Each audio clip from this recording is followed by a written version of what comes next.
Welcome back, everybody, to Real Time for the Real Everyday Movie Fan. I am, of course, Josh Williams. I'm Ryan Murphy. And I'm James Sheridan. Thank you so much for joining us here because we're here to give you our real-time news coming at you this week because a lot of big stuff happened last week. We're going to kind of go over a brief overview. We're going to be talking about here Armor Wars being made into a movie. We've got Marvel's Black Panther trailer. They're going to talk about it. I haven't seen it yet, so I'm going to kind of do a la la la la la as they talk about it. But then also we have something involving the Community TV show, which I'm sure they'll pump to that. They're going to talk about it more than I will. And the biggest news we will start off with today, because I think this is the biggest one, is according to comicbookmovie.com, Marvel's Blade reboot. That's not. How about the Deadpool movie? That's the. Oh yeah, duh. Yeah, we got to talk about the Deadpool. That's a bigger one. Yeah, you're right. No, you've been hiding under a rock.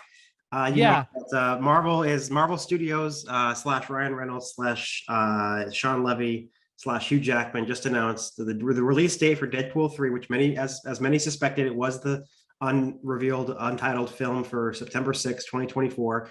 It was recently delayed from like February to September, which might have something to do with Hugh Jackman. I don't know. But we now know that Hugh Jackman will be returning as Wolverine. Now, I have to get this out there. First of all, we're going to learn a couple of vocabulary terms that Ryan invented, okay? One is the MCM, Marvel Cinematic Multiverse, which is going to be important, which means everything that is included in the Marvel Cinematic Universe's wider multiverse, like Tobey Maguire's world and Andrew Garfield's world. Okay. And the other is 1Q9, which is what I will be referring to the MCU itself as instead of 616. Because Iman Vellani plays Miss Marvel, is in my corner on this one. It's been previously said that it's called 199999. How many nines did I say? That's why it's tough to say. I just say nine repeating. I just say 1 quintuple 9, or for short 1Q9. So unfortunately, the people at Marvel, and now Ryan Reynolds himself, have a bad habit of just referring to anything that Marvel Studios produces as the MCU. There was a producer recently quoted as talking about Spider-Man sophomore year or Spider-Man freshman year as being, quote, in the MCU. We know it's not in 1Q9 or 666, 616, whatever you want to call it. It's not in 1Q9, but he says, oh, it's in the MCU. What he means is it's in the multiverse that 1Q9 is in, or the Marvel Cinematic Multiverse, the MCM. And maybe the only one who cares about this are these words, but you need to know these words so that you understand what I'm saying. Now, on to my point. I hate to disappoint people, but Deadpool is not, as of now, coming into the MCU. He's not coming into 1Q9. He's not coming into 616, whatever you want to call it. Do you know that for sure, though? I don't know that for sure, but what this would seem to portend, what this movie seems to be a promise of, is simply that Deadpool 3, which always took place in World 1005. World 1005 or 1005, whatever you want to call it. World 1005 is the world of the X-Men films. Deadpool has always taken place at the world of the X-Men films. He was introduced in X-Men Origins Wolverine, and then Wolverine went back in time in Days of Future Past, erased that origin, and in the new 1005, right, in the new version of 1005 with the new timeline that Wolverine created in that film, the Deadpool films themselves take place alongside the timeline of Days of Future Past. Logan is in a totally separate timeline altogether.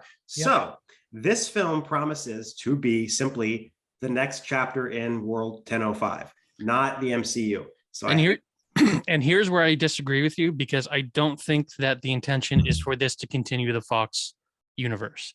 I think the Fox universe is all but dead.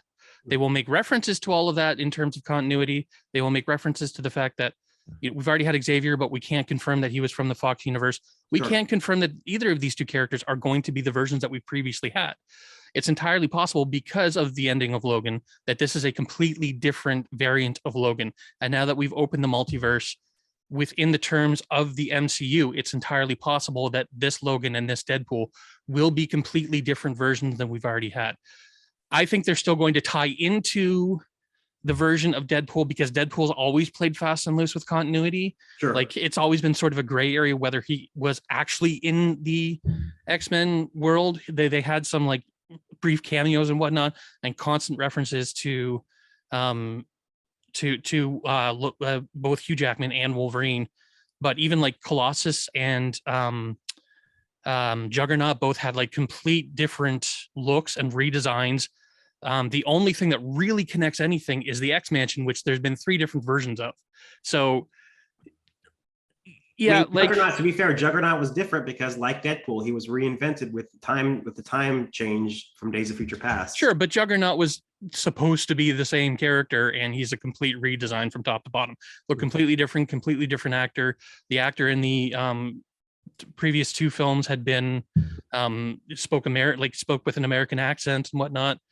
And this one was very clearly supposed to be straight up, Soviet Russian. Oh, Colossus, not Juggernaut. Yeah. Sorry, Colossus. Yes. So to me, it's always been sort of a gray area where Deadpool sort of lies within the continuity of that, and leaves it up to your imagination where it is, intentionally being vague so that they don't necessarily step on any sort of continuity. They can do their own thing, and completely, because,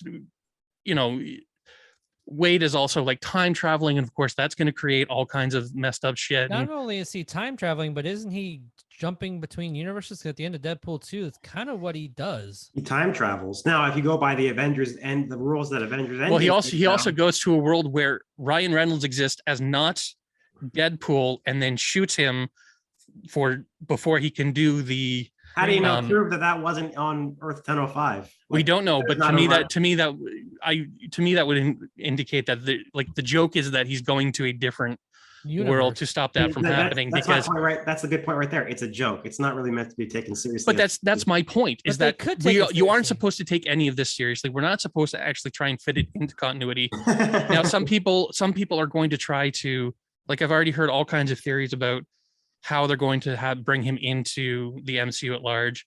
I still think it's going to be very tongue-in-cheek. I still think it's going to be ridiculous, but I do believe that Marvel Studios' intention is to fold at least the Deadpool character into the MCU to use him in other MCU properties. Jackman's character will not return after this, I don't think. Maybe in like a slight cameo here and there, but the entire joke here is that it's supposed to be just playing on Ryan Reynolds' fantasy, and just like Hugh Jackman always wanted to be part of the MCU. He said for years he wanted to be part of the Avengers, but because they were different companies at that time, it wasn't possible. Now we know that they aren't different companies.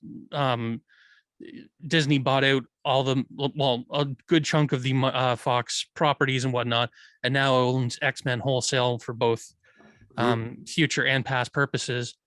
So like, I don't think that this is going to be the Logan of the MCU. I think this is just going to be a joke that they're having to like kind of indulge Ryan Reynolds' sort of Deadpool fantasy. But the purpose of this is to bring Deadpool into the MCU at large.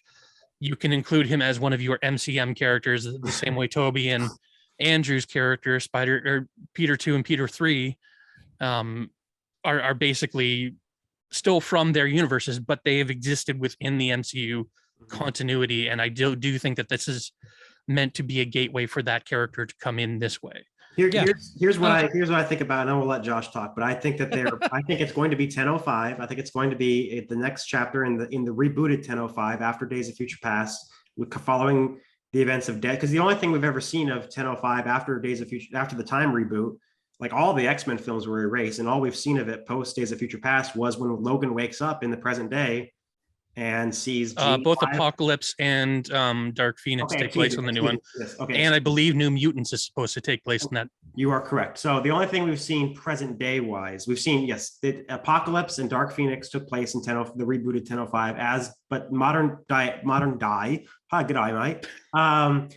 day, all we've seen is New Mutants, and with the scene where Logan wakes up in Days of Future Past and Deadpool 1 and 2. I think this will explore more of the post Days of Future Past 1005, and then Marvel Studios will take Ryan Reynolds, make him universe hop, and bring him into 1Q9 or 616, whatever you want us to call it, and bring him into the actual MCU.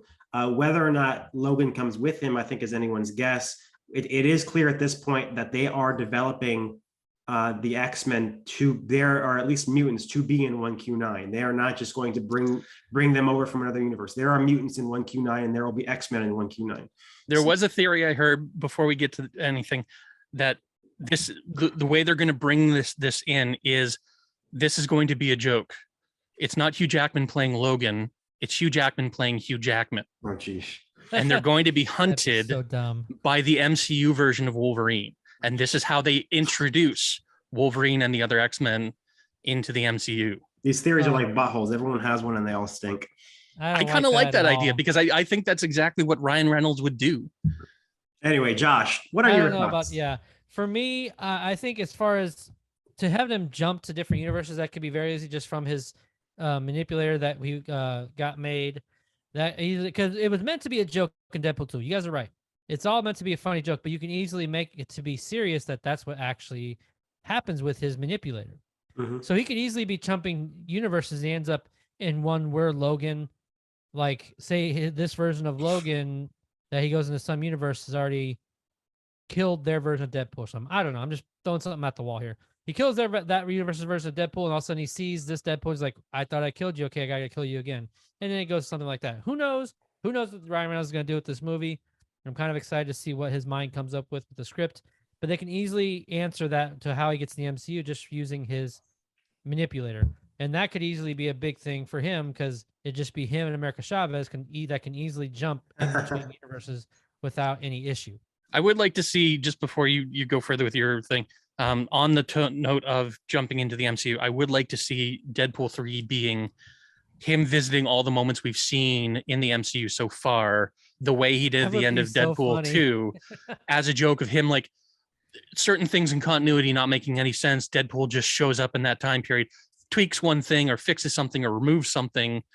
Maybe he's being chased by the TVA or something during this time. I don't know. Oh, what if like just having him visiting all of these moments we've already seen and doing like a Back to the Future 2 what if Deadpool asks Louise for the history of the MCU? That would be great. I'd love that. And that would be so. Let me tell you how it goes, man. So like this guy would like, but I think like it would be a good opportunity because of the way Deadpool's stories kind of like roll out, and he's been dying to be in the MCU for so long. Just to visit all of these big moments, and like it would be so easy just to throw up, the big battle at the end of the movie of, Endgame and whatnot.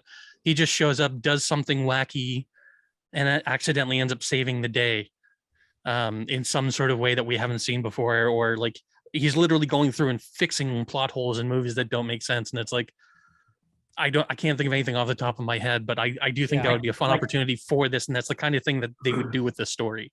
Every single title card that Marvel Studios has ever used that's erroneous. Like 8 years later, the Homecoming one. I want him to fix that stupid Homecoming card. Everything post Endgame that says modern day, and it's not modern day. It's 2024. It's in the future. Stop saying present day. Eternals, Shang-Chi. Anyway, no. So other than that, I'm really excited to see what this happens. I did love their video. They made the second one where they kind of talk about what the movie's gonna be about, but it has a music voiceover and they're like doing some crazy shit. And I'm like, but I did see it was actually really cool. After all this came out, Hugh Jackman laid a video out on Twitter where you see him. He was doing like workout updates videos. Like he's getting in shape again for it. And I commend him because he used to do all kinds of reviews where he hated the kind of diets he had to go on and what he had to do just to get in that kind of shape. It's not just the diet. When they do those shots of like the guys in like the super ripped shots of all these men, and they have to like starve them. No, they have to not drink water for several days. They have to dehydrate themselves. That's the only way you can get the skin to kind of like pull back on to the muscles like that. The building of the muscle is like a shit ton of protein. Yeah. Like, and there's a lot of other, it's like it's like dry, bland chicken 6 times a day and like some sort of like green roughage or whatever. It's an insane diet. Yeah, I'm on something similar right now. Just to like 80% of my diet is based on something like that, just to kind of help me lose some of my body fat. But anyway, I'm excited this news actually happened. There was rumors around it, and the fans wanted it so bad, and I was glad Ryan Reynolds was able to convince Hugh Jackman to do it. That's all real enough now, and I'm glad. And there was I'm glad a funny thing online of like, while Hugh Jackman is signing his contract for $90 million. Oh, okay, Ryan, you talked me into it. right? But I'm glad to And see. I'm glad you guys, all of you guys, have speculative ideas. I don't really have one at the moment. I've I'm got just tons happy of that it's ideas, actually but happening. Huh? I got tons of ideas, but I don't think any of them are actually going to pan out. Yeah. The one thing I Um, will say is we're finally going to get some Canadians in the MCU, some Canadian characters. We've had Canadian actors, but to my knowledge, we haven't had a Canadian character yet. And finally, we're getting the two most famous ones. Deadpool's Canadian? Deadpool's Canadian. I never knew that. He's from Winnipeg, I think. Interesting. Know that. Yeah. Interesting. All right, guys. So let's move on here. Let's go on to the next news segment we got. So this is what we were initially going with. I completely forgot about Deadpool 3. But yes, according to comicbookmovie.com, Blade lost its director, and now it's been pushed back by a lot. And apparently, there's rumors that Mahershala Ali is not happy with the script because apparently it was only 90 pages. It was 90 pages with 2 action scenes. That's what the rumors are saying. We don't know how true those are. Yeah, we don't know. The other rumors are saying that it takes place in the 1920s, which that's the one I heard, and I'm like, that's an interesting take. Well, because that's actually from the comic books. The movies that we all know. First of all, the movies are, let's just call a spade a spade. The Wesley Snipes movies are the only reason anyone knows who Blade is. He was one of the most obscure characters ever. And someone was like, this would make a pretty good movie if I changed like everything and made him like, like this and made him cool. Because in the comics, he was wearing like an orange puffy jacket, Luke Cage style, and like green sunglasses. And like, but this is a cool concept. Let me make this movie out of it. And everything we know about Blade comes from those movies. But actually in the comic books, he was born in the 20s, or born in like the 1900s, and became a vampire hunter in that age. So he apparently will be in the 1920s, and we're going to see how he comes up to the modern day. And to say, are you sure you're ready for that, Mr. Whitman? Yeah, because that was definitely was his voice in Eternals. But let's kind of just talk about this, because I mean, the fact that they lost the director and it's been pushed back now, it's been delayed quite a bit because of this. Like, well, we don't know this. The release date is still the same. So, I'd heard it been pushed back to 2023, like late 2023. That hasn't been confirmed. It still has the same release date as of November 3rd, 2023. So, he said, "I'm proud." Bassam Tariq said, "I'm proud of the cast and crew that we've put together." So hopefully the crew is still the same, because me, I pay attention to all that, who the director of photography is and the visual effects supervisor and the production sound mixer and all those guys. Like I've memorized all those names already, so I'm kind of hoping they don't change. But yeah, someone was like, what do we have to do to get Jordan Peele to direct this movie? That would be something. But one of the things that was said is that due to the continued shifts in the production schedule, he was no longer be able to be a director, but it was remain an executive producer. I find a lot of that something had to have happened on set that made. I think it was it might just be a scheduling thing. If they have moved the movie because of the rewrites, like we might be getting the order of what events occurred in the wrong order here.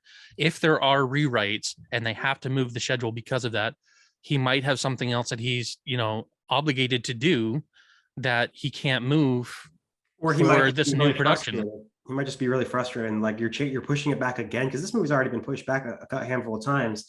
And you might just be like, you know what, fuck that, fuck you guys. Like, this is not worth my time. I'm an artist. I need to go. Yeah, and the reason I asked is because this wouldn't be the first time that a director from the MCU that was working with Kevin Feige and Marvel had left due to creative differences. Yeah. And could this be another one of those cases? I mean, what do you guys think? And they're just saying that it's just due to scheduling issues. I mean, unless I hear something different come out, I'm going to assume the least. I'm just going to assume that it's a simple scheduling problem. Yeah. If there is drama on set or if there is conflict of interest, usually those things end up coming out, and he may just be annoyed with the schedule continuously moving, and he wants to move on to other projects. That happens. It happens all the time. It's not an unfamiliar thing to happen in the business. Like I work in TV, and we will frequently lose editors or story writers because we have to move on. We have to move an episode because of some sort of choice the network made, or we just can't get people to be available for interviews and whatnot. So for a movie of this size, to move the entire schedule, you're giving up, many weeks of your life if you already have something else lined up, or you're just fed up. Yep. It happens. Yeah. I'd also heard that they were like very close to going into production when all of this came to a screeching halt. Like, sorry? This month, yeah. Yeah, like they were weeks away from production when all this came to a screeching halt. And that, I don't know if this is actually true. I've heard a few people say that nobody had actually read the script until recently. And that's why this all sort of like came to a screeching halt, is everyone's like, whoa, what is this? And it's like, why are people not being kept abreast of what's happening in the writing stage? Because it's kind of an important thing for movies in general, but for like the MCU, the way they tie everything together, you'd think that there's, several people kind of like looking over pages as they're, kind of being created. I heard 4 very disconcerting words that was actually just one sentence. They said Feige stretched too thin. I mean, that's very possible. That's always been a fear of, that would happen with just how much they're doing. But at the same time, an executive producer on his caliber of film now cannot be that involved in everything. Like Stan Lee had the same problem in the comics, where he just couldn't oversee every single comic. He couldn't write every comic. So he ended up having to hand more and more responsibility to other people and kind of pull back a little bit more to work on other things. So it's not surprising that Feige would have his hands in too many pots at this point, but like too many things going on at once for Feige. But yeah, I just find it very interesting that up until recently, with Mahershala Ali was like, because this all stemmed from Mahershala Ali wanting to play Blade. Like he met with Kevin Feige. He's like, hey, I want to play Blade. All right, cool. We're making a Blade movie. Like this all began with that. So you would think that he would be more closely involved with the script writing, with the whole process. But yeah, apparently, according to a lot of the reports, that he just got this like a month and a half ago. And then that's when he got really irritated, according to rumors and reports, that he got angry at the script. Yeah. And it's like, you would think someone of that caliber and someone who this is revolved around him, he should have been more informed and more given more, like, I wouldn't say access, but you guys know what I'm saying. We don't know. We don't know how all I heard was he was. This is all speculation on our part. It is all speculation. All we know for sure upset with how things were going. Yeah. Which even whether he's read the script now or read it a year ago, it's still, yeah, so it's all just hearsay. Yeah. But it also makes me wonder, and this has purely been speculation on our part, mostly my part, but I've had this theory for a long time that they're building to a Midnight Suns kind of conglomerate of all of these horror kind of characters. We've had Werewolf by Night trailer drop that's coming out, I think it's coming out next week or next week. I think it's like Thursday or Friday or something. It's like the 7th or 8th, I think. It's Friday, I think. This Friday. Yeah. So that's coming out. We've already had Jon Snow's character show up, and very Black clearly Knight. Because of Black Knight, because of the connection, because of Blade's voice showing up at the end of that, we know he's going to be involved. Moon Knight has always been sort of very connected to the supernatural sort of world. Like even his own show was very, very centered on death, and his Ghost Rider coming is like, who else would be involved in this? But to me, it feels like they're building towards that. And this was always sort of the linchpin of that. This was going to be their big golden goose, because everything else has been like Werewolf by Night is something they're shoving onto Disney Plus. Moon Knight was, again, a Disney Plus show, bigger than Werewolf by Night, but still it's like, to me, like the Disney Plus shows feel like the stuff that they don't have as much confidence in. Whereas this is something that's like, it's already had 3 major films, a television show. He's shown up in other properties. Some people forget that like one of his first appearances was in the 94 Spider-Man TV series. And that's how most of the world ended up learning about Blade. And that episode was actually written by the writer of the first Blade movie. They made them at the same time. And a lot of that sort of like, Blade has already been in the zeitgeist. So like for them to hang this entire sort of build up franchise, their own Avengers, Dark Avengers kind of situation, or like horror Avengers type of situation. And for this to get bumped is a little concerning for the sort of franchise as a whole, but I'll be interested to see where this goes, because Blade has been on my radar for a while. Yeah, and we'll see who they pick up as a new director now. Hopefully it's somebody of good caliber. But it's kind of concerning to me, and I just hope things turn around quickly because Blade's been very anticipated ever since the reports came out about Mahershala Ali wanting to play him. So Yeah. let's go ahead and move on, guys. Let's just stick with Marvel. Then we'll kind of go to Community, and then you guys talk about the trailer at the end. But now let's move on to something similar about Disney Plus moving now to feature length. But it looks like Armor Wars, according to Rotten Tomatoes, is going to be made into a film. Yes. Whereas the original concept was, if reports are right, that the original concept of the show was them like trying to get back a lot of Stark tech that was stolen. Basically, that Justin Hammer is coming back, and Justin Hammer is going to try and steal a lot of Stark tech, and it's up to Rhodey to make sure that Tony's tech doesn't fall into the wrong hands.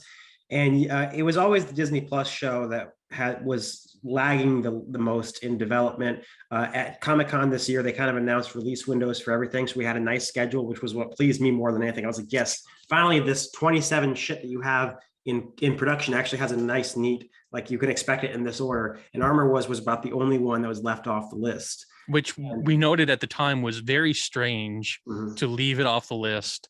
Like they had a lot of holes in their schedule too, because of course they're planning phase 7 or phase 6 along with phase 5. And there was a lot of just like, these are dates that we're releasing stuff, but we're not telling you what it is yet. And they're starting to fill in some of those gaps with the announcement since D23. Yeah, but Armor Wars was always one of those ones where it's like, we know it's coming. You guys have already announced it. Yasir Lester was the showrunner. He was the head writer from Black Monday, which starred Don Cheadle.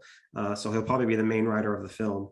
Yep, that's the reports that he's still going to be the writer of the film. And I'm just happy that Don Cheadle's actually going to get his own feature film. Because just have him go to Disney Plus. Yeah, because he's never appeared in any feature film before. But you know what I mean, like his own solo one. That's James why Rhodes. James Rhodes. You know what I mean? Like, I'm happy to see, because this character he didn't win an Oscar or anything. He didn't win an Oscar. Didn't he win it for Hotel Rwanda? No. In 2004, lost it to Jamie Foxx. He should have won. That movie was. But you know that Terrence Howard heard this news and he's like, "Fuck." This is the fact that this character has been with us since Iron Man 2, and he's been so much. Just it's kind of rewarding to see him get his own film. Just kind of like how Sam now is going to be getting his own in New World Order. So I don't know this. Like, who else do we see coming into this? Like, do we see Ironheart making an appearance? Like, who else I think she was pretty much confirmed to be part of this, and her introduction in Black Panther 2. Black Panther 2 is going to lead into that. I've also heard that this is going to be spinning out of Secret Invasion.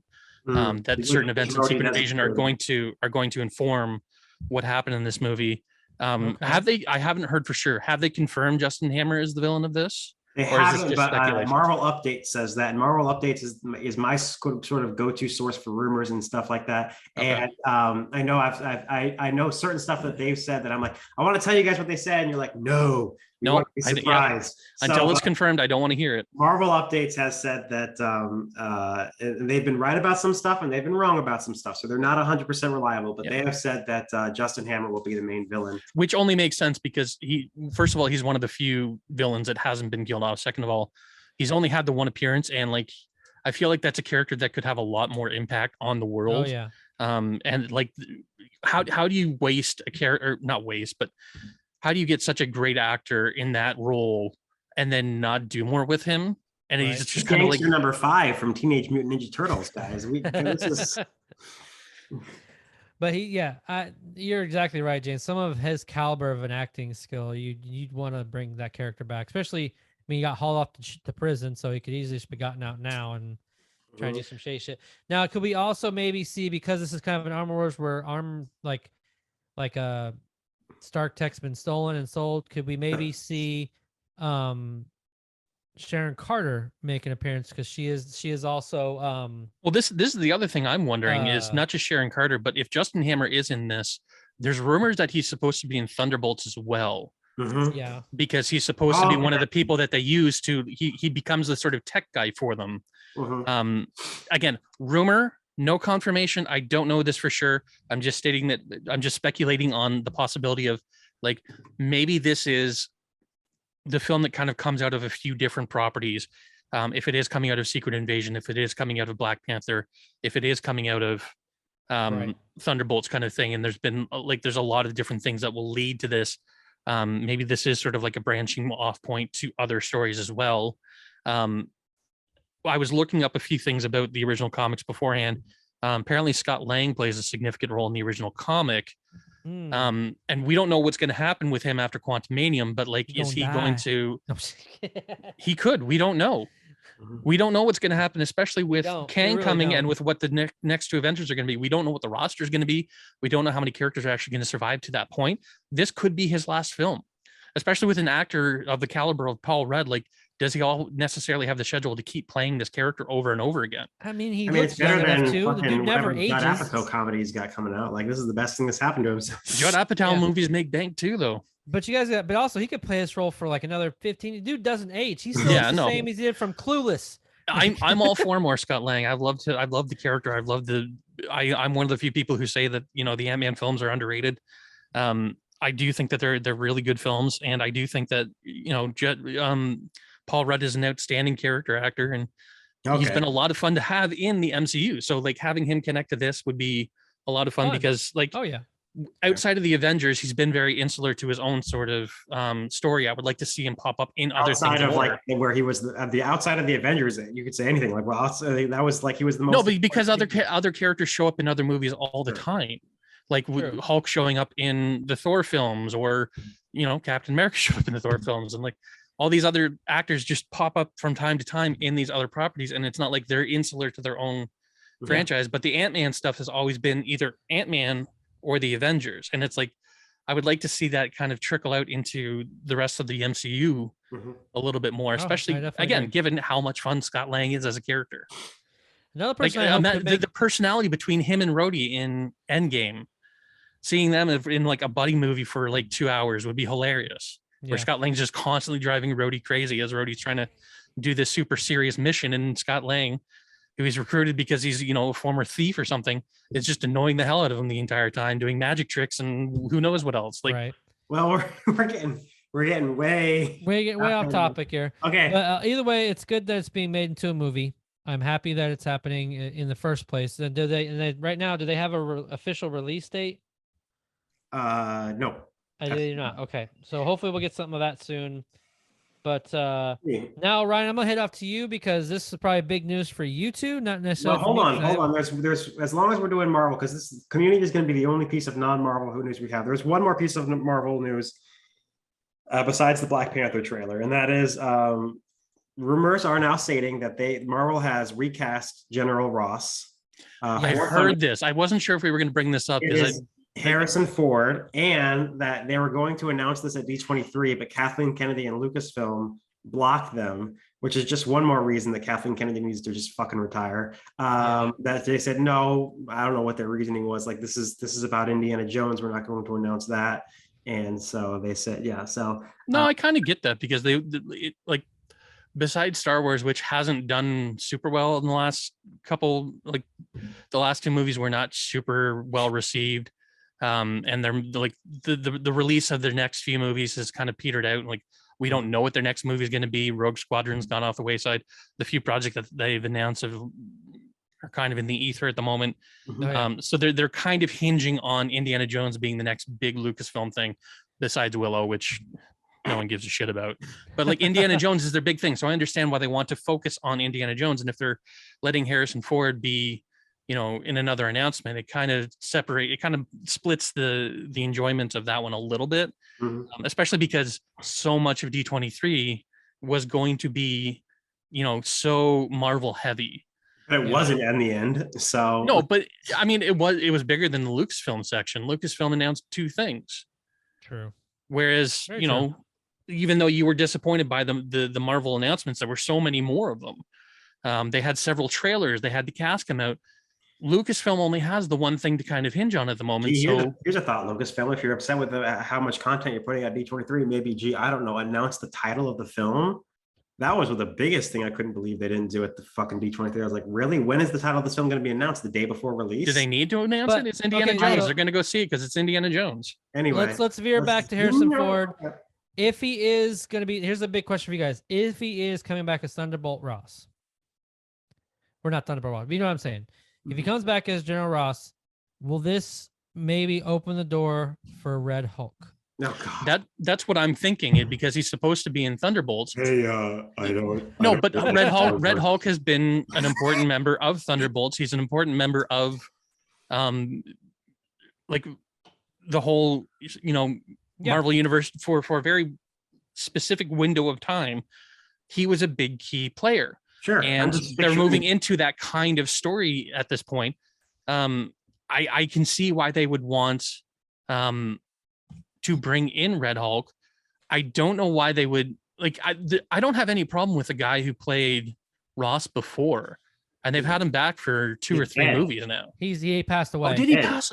You're right, he did. Okay, my bad. That would be why they're recasting him. Sorry, I completely forgot he died. My bad. Yeah, no, it's okay. Yeah, he passed away, sadly. Rest in peace.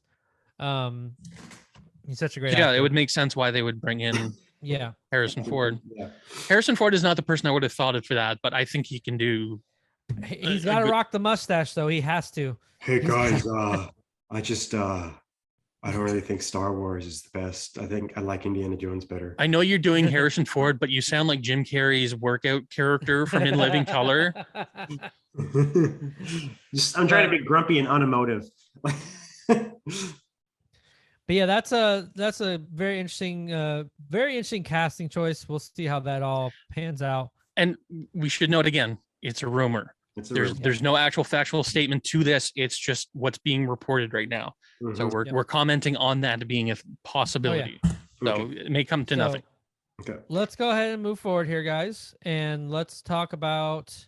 You want to talk about Community, or do you want to do the? Let's do all the Marvel shit. Let's do all the Marvel shit together. So Black Panther. So Black Panther. So here, I'll set this up, and then they can talk about the trailer.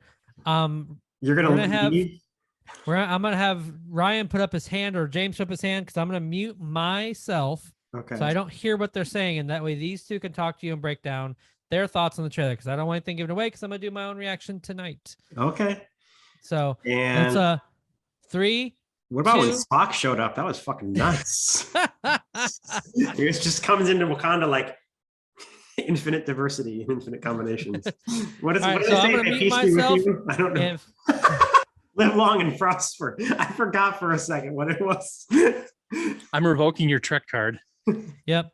So whenever I'm ready to be unmuted, somebody just raise their hand and I will come back. So 3, 2, 1, enjoy, folks. Okay, so a couple things. One, they're really the whole thing was that the Shuri as the new Black Panther was going to be like the same thing as Toby and Andrew coming back. They were never going to announce it. They were just going to wait till the movie came out, but everyone already knew it. It was what they call an open secret. Now they've actually shown that it's a Black Panther with boobies. It's definitely a female Black Panther, and it has the same dots on her forehead as Shuri. So I think the one we've seen is going to be her, but I don't think she's going to be the first one to don the Black Panther outfit. One of the rumors in this, I know you know the story. I'm saying my speculation. Let me say my speculation. Okay. One of the things that people keep saying is that Angela Bassett's character is going to don the outfit and die as Black Panther, and Shuri is going to now be stuck with no family, no support, and this warring nation coming after them, who has apparently a legitimate claim to want to war with them.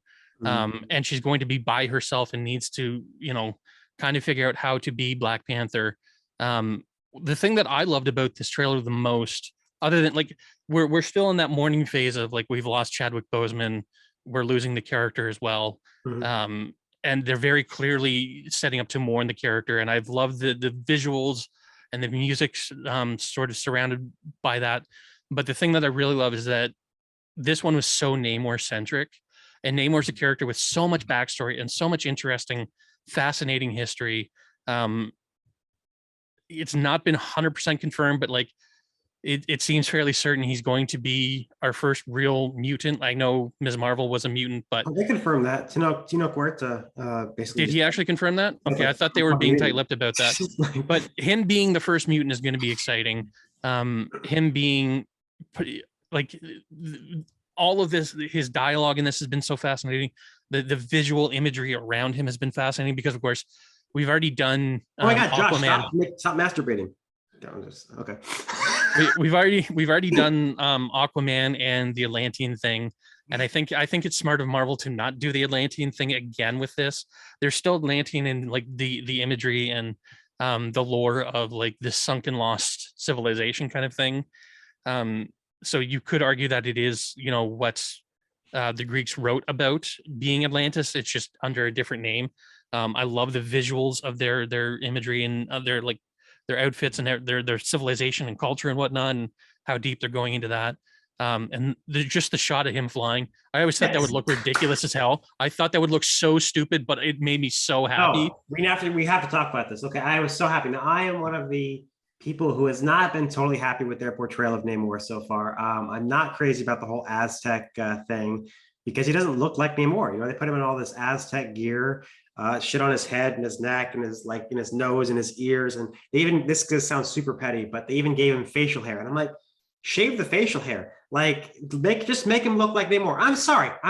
I want him to look like the comic book, and so if I hope that they take all that shit off of him at some point. Sorry. I mean, I know he's supposed to be Aztec, but Aztecs don't necessarily have to wear the gear. You know, they can still be. No, Aztec. I'm sure he's going to fight without that stuff. It's just sort of they're giving you the really beautiful, colorful shots in this, and not giving you the story yet. But I also hope he shaves, honest to God. But with all that stuff with all that stuff that I've been disappointed about how they chose to portray Namor in his finally debut, 22 years after X-Men, we're now getting Namor. When I saw the fucking winged feet, I lost my fucking mind. I was like, well, we saw the winged feet in the previous trailer, but the shot of him floating and the winged feet flapping was it was breathtaking. I brought up this quote from Ryan Coogler that he came out with today after the release of the trailer. He said, I think with making these types of movies, you've got to lean into the weird stuff or you risk missing what makes it fun. He's got really, really unique features and things that don't necessarily go together. He's got pointy ears and wings on his ankles. He walks around in his underwear. It's all fun, man. So I think that's just one more reason why Ryan Coogler is a cool guy. And if he ends up directing Secret Wars, there's worse choices. But I'd be down with that. That's all. I wasn't as big a fan of the first Black Panther movie as everyone else was. It wasn't bad. I just didn't love it as much as everyone else was. But this one makes me excited because of like the place that Wakanda is sort of in at this point, the place the characters are in. And again, bringing in Namor's, like you said, a character that like has long been rumored, long been sort of attached to various different properties, but hasn't actually been done yet. And I know it's not going to be the visual Namor that we're used to, but I'm fine with the design that they're doing for it. I think it makes sense for the story that they're trying to tell, and for, again, you do the classic Atlantean Namor, and it's just going to be compared to Aquaman too much. And I think they need to differentiate it enough to make it, you know, these are different characters. As long as the personality is there and he's that just like righteous asshole, that's who Namor is. So this one made me hyped. I love the first one more, but it was more storytelling and less sort of like soundbitey. It was just sort of like visuals and music and just sort of introducing concepts. And I love that kind of trailer where it's not giving away the whole thing. This one didn't either, but less is more, in my opinion, when it comes to a trailer, and just show me something without showing me everything, kind of thing. So A+ on both trailers. The first one just A++. So all right. Yeah. And God, that Josh guy just smells so bad. I just can't. Even over Zoom. Smell me through Zoom. Yeah. I haven't showered in months. No.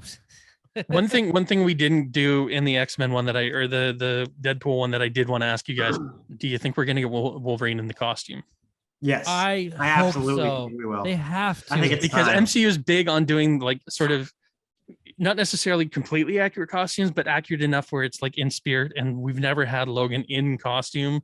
Yeah. Like we've come close a couple times, but it's been like hints and like tidbits. And it's like, no, I want to see him in the full costume. But I think if they're going to do it, they're going to do it as a joke, where it's like, in my head, it would be like he takes him to like a changing room at like a store to try on different costumes. And it's just him going through different Wolverine costumes and saying no to how ridiculous each one of them is. And then he just comes out in like the classic Logan leather jacket, jeans, and a white shirt. And it's like, that's the one. And they just go off like that. That would be interesting. Well, they could easily, I mean, I loved the design of, if you remember the lead scene from the lead scene from Wolverine. Yeah, the Wolverine. That looked awesome. I was like, give me that.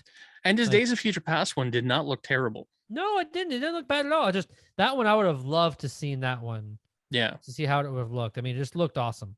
Yeah, I hope so. Let's just say that. I hope so. If not, at least we'll get it in the new Wolverine with the new X-Men. We'll see. Yeah.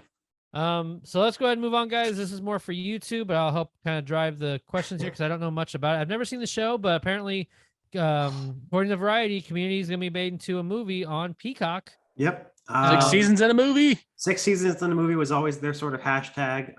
Their goal. No, it was the fans' hashtag. Okay. It wasn't their hashtag. They embraced it because the fans. The thing you have to understand about Community is it was constantly on the chopping block. It was always in like a virtual state of like just being canceled at any minute kind of thing.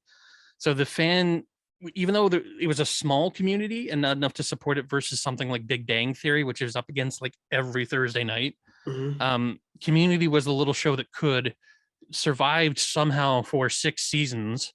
And the recurring joke was there's a point where Danny Pudi's character Abed is talking about a show that was on like NBC for like 2 episodes, or no, I think it was Fox or something.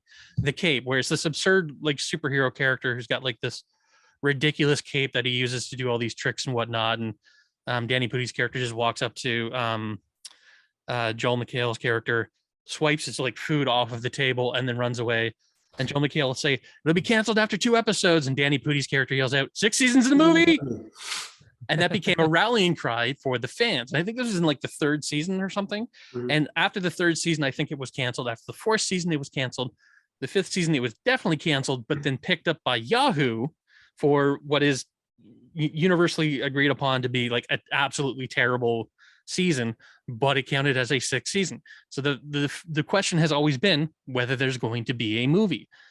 The thing is, And- though, yeah, go ahead. Yeah. Just fans have been driving for it for years, and like different cast members have said, yeah, I might be down for it, or Dan Harmon, who created it and was the driving factor behind it, has always kind of like teased the idea. But like, how many times have we been teased about shows or movies that are going to happen, and then just nothing ever happens? And it's like this always felt like a pipe dream for the little show that could. And I'm of the opinion usually that until they actually roll film, I'm still a little bit skeptical that it's actually going to happen, but like it seems pretty certain this is going to happen now. So, But no Troy, no Troy, and no Yvette Yvette Nicole Brown.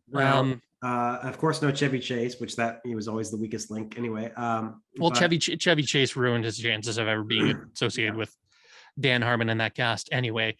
But Yvette Nicole Brown, I'm a little surprised by her not returning. Like I know she left partway through. I think it was. I don't remember if it was season 5 or 6, but she left partway through the season and wanted less and less to do with the show, which is fine. But like, this is the movie, and it's like, I want to see her character back. The one that really irks me though is that because Donald Glover has become so big as the Childish Gambino, and Atlanta hit huge, and like he's doing movies and whatnot. I really want to see him return because the relationship his character and Danny Pudi's character has Troy throughout Community was in the morning. Yeah, Troy and Abed were like a centerpiece to this show for so long. They were the Joey and Chandler, and like they were that buddy sort of relationship that was the cement for so many gags and so much actual like heartfelt episodes too. Like Troy's departure from that show was just heartbreaking. Especially with I'm going too deep into the show itself, but like the lack of him in this feels like it's not going to be quite the same thing. And I understand why he may not want to be attached, but it's like it's a huge piece of the puzzle missing, and it kind of irks me. So it's confirmed that Donald Glover's not returning for this movie? Yeah. Nothing's been confirmed. So he hasn't said anything yet, but the speculation is Joel McHale and Gillian Jacobs and Allison Brie and Ken Jeong. What's his Jim Rash. I don't know if Jim Rash has said he's doing it or not, but I'd be surprised if Jim Rash didn't return. Yeah. So they haven't even said who's directing it or anything like that, but yeah, it's, I mean, so for those of you who don't know, James actually got me into Community. James was like, oh, you should watch the show. And I was like, okay. Because I thought you'd relate to the Abed character a lot. Wow. Thanks. You know, Like the most you had backhanded there- compliment anyone's ever given to me. but So- the way he makes lists about shows and like he memorizes like long drawn out details about all of this stuff, like cast members, and like he just has this rote memory about details about movies and shows, and it's like that is Ryan to a T. And it's like I think you would really kind of cool. find this Cool. character interesting. Anyway, I'm of the opinion the show kind of like I like the first season kind of, and then but I really responded to certain aspects of the show they never followed up on. The will they won't they couple, the Ross and Rachel couple, they kind of showed in the very beginning was Jeff and Britta, and they just totally dropped that plot line and they started going for Jeff and Annie, and they rode that pony all the way up to the series finale where they kissed in the series finale. And I'm just like, no, this is not, I'm not a shipper. I don't ship these two. And like the other stuff, like the show just really, I think the first 3 seasons, you could almost just stop watching the show after the first 3 seasons. It's downhill from there, folks. Like, yeah, there's bits in the 4th season that are worth coming for. But it's yeah, I see you keep harping on about that relationship. To me, that relationship was always meant to be a joke. It was never meant to be a serious romantic relationship. It was an ongoing comedy bit. And to me, like that was never really supposed to go anywhere. That's the point of it, is that it's like it's a ridiculous attraction between these two people who have nothing in common. And it's meant to make fun of those kind of Ross and Rachel relationships. That's the way it's written. They should be together. So my only thoughts on this one, and maybe we can kind of wrap up after that, but I don't know the show, but I do like the fact that because this is just another perfect example of fan outcry and fan support for a show coming back, or even a movie that's being continued, anything of that nature where the fans have willed it to come back or willed it to be revitalized. Like the one example is like this is a Manifest, which got canceled by NBC. Well, there's lots of examples like this. There's Firefly. But you know what I mean? But I'm talking more Zack recent. Snyder's Justice League. Yeah, Zack Snyder's Justice League, but also like Manifest on Netflix. Was that fans though? Was that fans? It was bots. Or what was that bots? It was bots. Yeah, but no, like so Manifest was shown on NBC, which was actually a really good show. I enjoyed it quite a bit, but it got canceled by NBC, got picked up by Netflix, and now there's gonna be a final season to wrap up all the loose ends. But it's just stuff like that where you There's see lots of stuff that's happened. Chuck was another favorite of mine where it was constantly on the verge of cancellation. It was canceled once or twice, and then because Subway was a big sponsor of the show, fans like just went in droves and bought as much Subway as they possibly could, and like started sending Subway subs to the studio, just in massive droves. And it's like it brought the show back. And first of all, Star Trek was the same way. Star Trek got canceled by NBC, and the fans got it. This was back in the 60s before there was an internet, and the fans got it renewed for a 3rd season. My favorite show of all time, my favorite thing of all time, Roswell, was only on for 3 seasons, but it was gonna get canceled after the 1st season. And if you don't know, of course you don't know because no one fucking knows.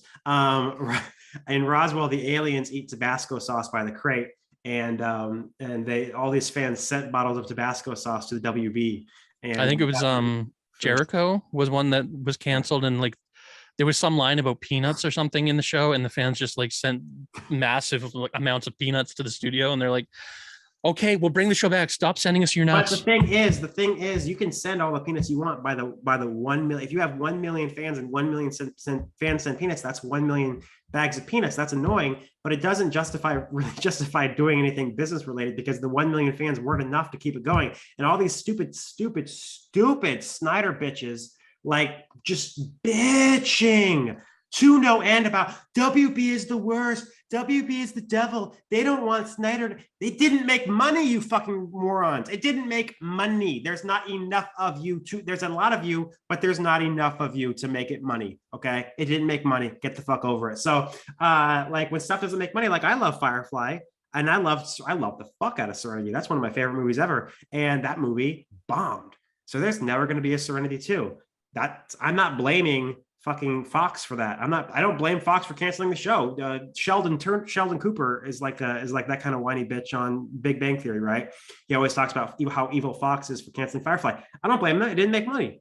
And Universal didn't have to pick it up and make a movie out of it. They did. It didn't make money. And I don't blame Universal for never making another one. It didn't make money. So I don't know. Maybe this isn't even the wisest financial choice for Peacock to make.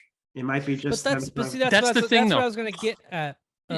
If you want to back up about a year or two, in the middle of COVID, a whole bunch of shows were doing these sort of like Zoom sort of conference reunions of all these cast members. One of them was led by a very specific actor. I don't remember his name at the moment, but he was doing these. He did it for Back to the Future. He did it for Lord of the Rings. Did it for a few other. I think he did it for the Goonies. He did it for like a bunch of different movies and shows. And Community did a episode reading of an episode that they did where Chevy Chase's character dies and bequeaths all of the different members of the cast various things. I'll let you watch the episode and find out for yourself because it's hilarious and it's just a well-written bottle episode. But they did a cast reading on YouTube and it was huge. And the thing is that both Donald Glover and Yvette Nicole Brown were there for that. And I feel like this is the kind of thing that because this was such a huge response, this might have sparked some people into regaining interest in doing something community related and having all the cast back and them laughing at the jokes and feeling like, you know, there's often a thing that happens on set where like a cast will feel like a family because you spend day in and day out with them. You spend 18 hours a day for like 5 days a week with them. And it's like, you really get to bond with these people. And it's like, sometimes you miss that and you want to come back to that, and doing that I think might have spurred them to kind of push for something like this. So I don't think it's that much of a stretch that especially for a streaming service that Peacock is necessarily going to, this is a big risk for them to put this out on streaming service, because one of the great things about streaming services, you don't have a box office window. You don't have like a 6-week period where you have to make all of your money back. It's the show is going to be on there in perpetuity until Peacock goes belly up or they decide not to get bought by Disney or be bought by Disney or get pulled or whatever, the various reasons that things get pulled. But like, this is going to be there for a while and it'll generate interest and whatnot. I don't think this is a huge risk for them. I think there's enough of a rabid community fan base that will watch this movie over and over and over again. And we still don't really understand how the financial situations with all of these streaming services necessarily works. But if they are making money off of hits and off of views, then those repeated views will probably pull in quite a bit. Like, I'm sure this is going to like boost their subscription sales for a little while, at least around its release, and might keep people interested because, you know, a lot of these networks are having trouble getting people to stay on their service. So I don't know. I don't think it's that big of a risk. But I am nervous about the lack of certain cast members not being there and how that's going to affect the chemistry of the thing, the comedy of the thing, and how it's going to come out. So I'm excited. I'm going to continue to be excited until it actually comes out and I see it. And I'll judge then whether or not the absence of these characters are going to be detrimental or not. But yeah, boy, would I love to have Nicole Glover and Yvette Nicole Brown back. Yeah, you took the words pretty much right out of my mouth. Is pretty much the point I was going to make at the end there. So because of streaming services like this and Netflix and Hulu, a lot of these places can pick up shows that were network shows and don't have to necessarily spend a ton of money because they get so much money just from subscription bases alone, monthly money, that they can do something like this and take that risk and see how it does with their subscription base. Because they also track how many people actually watch the show or how many people watch this and that, which then determines if they continue or not. So it's and that will, of course, we'll get, this will also generate interest in the show again, which will result in DVD sales, Blu-ray sales, and more subscriptions to Peacock because people are going to catch up on the show before the movie comes out again. So there's going to be a whole bunch of people going to their service to rewatch that stuff, and that's free content for them. They've already made the show; it just exists on their hard drives. So whatever their sort of financial system for, you know, earning money from this, I think it's very clear that, you know, this is a win for Peacock. Yeah, I completely agree. Well, that'll do it for today, folks. Thank you very much for watching today. More importantly, what did you think of all of our news? Give us some of your thoughts on some of our news segments. Jump in comments and let us know, and we will continue the discussion. Also, if you like what you watched, hit the like button, subscribe to the channel so you receive all of our various content we have from for you here on Real Time. That's all we have for today. I'm Josh Williams. I'm Ryan Murphy. And I'm James Sheridan. Thank you for keeping it real. With Real Time. Troy and Abed in the morning.